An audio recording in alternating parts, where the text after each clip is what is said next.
Hello, it's Anya. Welcome to the channel. We have an introductory video for the new update, so let's watch it together. I suspect we'll get a description of the new mages here, so that will be our first reaction to their skills. We'll see what interesting things they have to offer. Of course, there will be full guides for them separately. We'll make a separate guide for each mage. This is just a first impression, because from what I know, we should see their skills. So let's go watch. Hey everyone, and welcome to our latest Call of Dragons update video. I'm Damien. And hi, I'm Gloria. Today we'll explore the new content in the Dragon Siege update. After watching the video, tell us which game feature you're most excited about. 50 lucky viewers will have a chance to win in-game rewards. Well, medals would be nice. Yes, stars, I'm missing a lot. I'm missing stars the most right now. So really, stars would be nice. Maybe we can comment. Good luck everyone at Exactly. the update. Let's move on to the update. New season. What does it look like here? Interesting dragon. I'll tell you. Interesting dragon. A little different from the rest, and I definitely like that. Siege is here.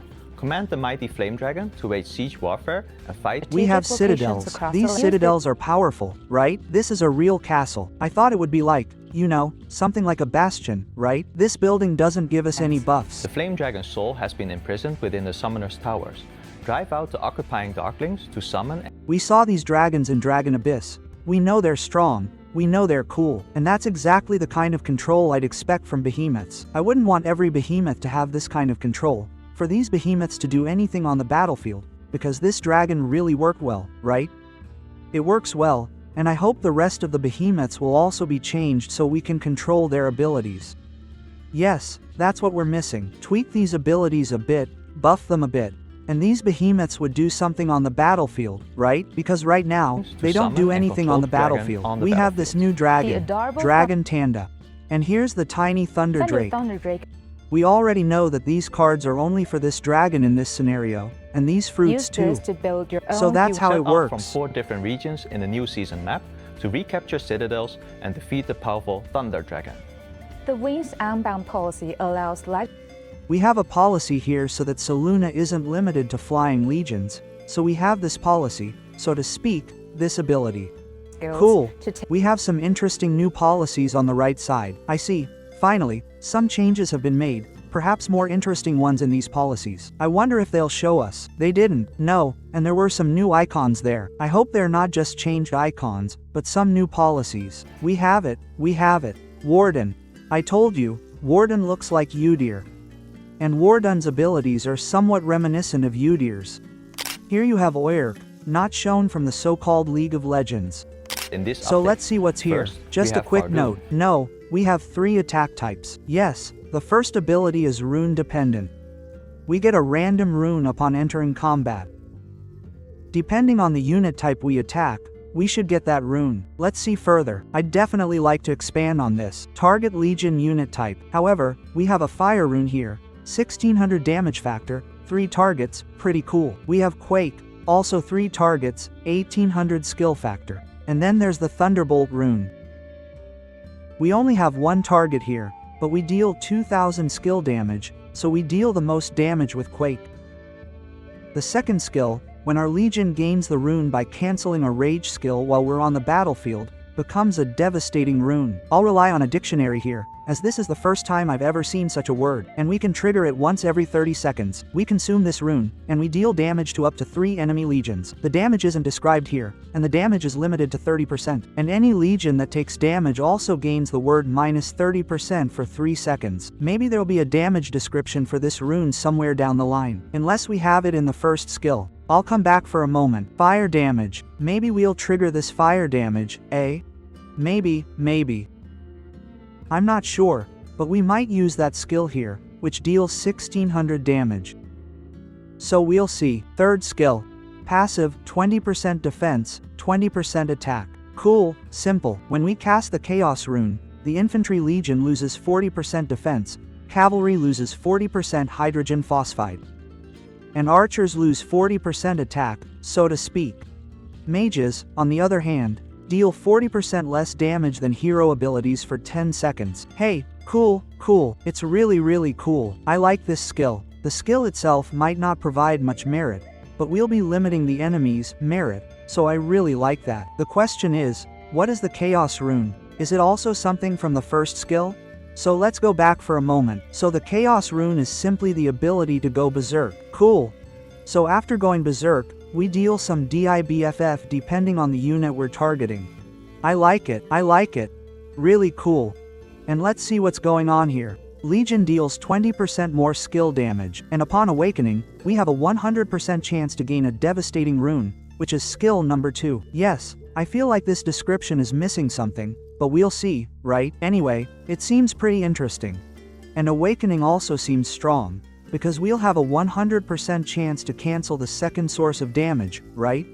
So we'll see. It's true, it's for 30 seconds, once every 30 seconds, so we'll see how the full heroes are. Yes, you know perfectly well that even Siluna was changed before she appeared in the video. She had slightly different abilities, which is why I'm waiting for the official release of the heroes so I don't have to edit these videos. Yes, I won't be making videos about the same thing twice, so I'm waiting for the heroes to officially launch. Let's move on to the second hero, Cantaman. Let's see, I had high hopes for him. Let's see if it works. What do we have here? We have a 2000 damage factor. And we apply a fibula, which causes the enemy to deal 15% less damage. So, generally, this debuff on enemies is also cool, although it only affects one enemy, so I might not like it, but there's always something wrong with that 3-second debuff. Honestly, this ability is mediocre. I was hoping for something more. I was hoping for some kind of immobilization, but let's see. Let's move on. A rally-specific ability. What do we have here? 10% attack. And by performing a normal attack, we have a 50% chance of gaining an effect that causes us to, essentially, not take damage from counterattacks for 3 seconds. For 3 seconds, the effect can be activated twice per second. Interestingly, it's cool, so cool. It's supposed to be some kind of counterattack response, but you know, we'll see if it actually works. As you well know, a mage rally is quite easy to swarm. It's a nice setup because they have relatively low counterattack damage, so for it to work, you need to have real control over the open field. But we already have a mage for rallying, so we'll see. Let's move on. You know what the meta looks like in garrisons right now? You build up your stacks for this accelerated battle, and then you release damage dealers to deal damage, to end it all faster. Yes, you probably don't release damage dealing legions right at the beginning, because after all, these legions require a lot of filtering, and you can fill your hospitals very quickly. Unless you have massive control over the open field, you dominate your opponent, then you know, it doesn't matter, right? You can have fun and launch raids right away, but generally speaking, you can't fill your hospitals. If you have such average power accounts, 100 million, 120 million, you probably still want to avoid filling those hospitals too quickly, so I'd rather wait with those damage-dealing raids, right? We're talking about bastions, of course. You can launch a city raid right away, but it's better for the tank to hit first, to tank it, right? The third skill here has 20% HP, and we ignore 20% defense, so it's generally a good skill, but we don't have many skills for damage, right? And the fourth skill, when we apply DebFF, which is a debuff from an innate skill, our legion ignores 8% defense, and that's probably in stacks, right? So the maximum we can ignore is 48% defense from this skill. Cool. This could be super powerful. This skill, in fact, I think it could be super powerful. No, this skill will increase our damage a bit, but you need to know one thing. To max out this skill here, to build up the stacks, we have to be in combat for a long time, right? We have to be in combat for a really long time, and in the open field itself, I'll tell you, it might be difficult for some to stack it, especially when the infantry is gone, right? If there's no way to hit the infantry, right? The skill itself seems cool, but it takes time to ramp up. As we all know, such skills often don't deliver. They don't. So we still have Awakening. When a magic hero in a legion cancels a rage skill that deals 1 instance of damage. And now the question is it about 1 legion, that damage to 1 legion, or is it simply, you know, in one go? Yes, because Tandon, for example, has 3 instances of damage as well. Tandon deals damage to 3 legions 3 times, right? And now the question is, will Velen, for example, who also deals damage once but to multiple targets, also count? Or is it just single target damage? Well, we'll see how they interpret that. In any case, we deal 15% more damage. And if we deal multi-strikes, I suspect Velen will also count. Then the damage is increased by 7% for each instance of damage, up to a maximum of 56%. I don't know if anyone deals how much damage while enraged. 56 would be 7, which would be 8. So we'd have to deal 8 instances of damage. So I guess only Tandalin can do that. Tandalin can max out by awakening it, right? Because Tandalin deals 3 by 3, so 9 times. We can deal damage 9 times. And I guess only Dandelion will be able to do that. Although no, because that's only from the rage skill. And the second skill, Vardun's second skill, which deals fire damage. Although I wonder if it will count as skill damage, or if it will count as the other skill. No, because it says there that this devastating rune will deal fire damage, right? And it does say fire damage on Frenzy. And the question is, will it count as a Frenzy skill?